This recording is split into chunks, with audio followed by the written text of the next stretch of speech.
નમસ્કાર, જય હિન્દ, જય ભારત. હું યુવરાજસિંહ જાડેજા. સમાચાર મળી રહ્યા છે કે 2026 નીટની જે પરીક્ષા હતી એ પરીક્ષાનું પેપર લીક થવાને કારણે પરીક્ષા રદ કરવાની નોબત આવી છે.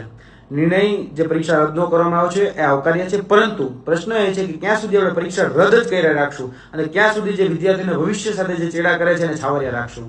પરીક્ષા રદ એ ક્યારેય વિકલ્પ નથી. પરીક્ષા જેને કારણે પેપર લીક થયું છે, પેપરની અંદર કૌભાંડ ભ્રષ્ટાચાર થયો છે, પેપર લીકેજના જે માફિયાઓ છે એને સજા જ્યાં સુધી નહીં મળે ને ત્યાં સુધી આનું સમાધાન નથી. આનું જો નિરાકરણ લાવવું હોય તો પેપર લીકેજના જે પણ માફિયાઓ છે એ કોઈ પણ પાર્ટી સાથે હોય, કોઈ પણ સમાજ સાથે હોય, કોઈ પણ પક્ષ સાથે હોય કે કોઈ પણ ધર્મ સાથે સંકળાયેલા હોય એને ઉપર ખરેખર સકંજો કસાવવો જોઈએ. એના ઉપર જો સકંજો કસાશે, એને ખરેખર દાખલારૂપ જો કાર્યવાહી થશે તો જ આ છાસવારે બનતી જે ઘટનાઓ છે એ બંધ થશે.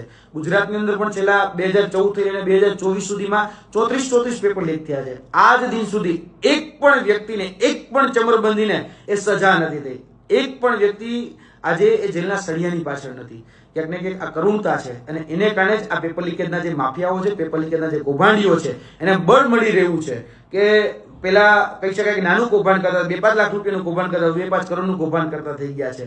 અને આ એનટીએ દ્વારા નીટની એક્ઝામ એ અત્યારે કહી શકાય કે રદ થઈ હોય એવું નથી. ભૂતકાળમાં પણ પેપર લીકેજ થયા છે અને તેની સાથે સાથે કેન્દ્ર સરકારની જે અન્ય એજન્સીઓ દ્વારા જે પરીક્ષા લેવામાં આવતી હોય, સ્ટાફ સિલેક્શનની છે, આઈબીપીએસની છે કે પછી આરઆરબી એટલે કે રેગ્યુલર રિક્રુટમેન્ટ બોર્ડની પરીક્ષાઓ છે, તેની અંદર પણ છાસવારે એ પેપર લીકેજની ઘટનાઓ સામે આવતી થઈ ગઈ છે. ગુજરાતમાં એટલે કે રાજ્યમાં તો બને છે, સાથે સાથે કેન્દ્રમાં પણ બને છે, પરંતુ આનો એકમાત્ર નિરાકરણ અને સમાધાન એ જ છે કે જે પણ ચમરબંધી હોય ખરેખર એને જો સજા કરવામાં આવશે તો જ આનું નિરાકરણ આવશે. બાકી ખાલી નારાઓ લગાડવાથી કે અમે કોઈ ચમરબંધીને છોડતા નથી, બેટી બચાવો બેટી પઢાવો કે પઢેગા ઇન્ડિયા તો બઢેગા ઇન્ડિયા, આનાથી સમાધાન નથી. આજે જોવા જઈએ તો 23 લાખ જે વિદ્યાર્થીઓ છે એની સાથે ભવિષ્ય સાથે ચેડા થયા છે.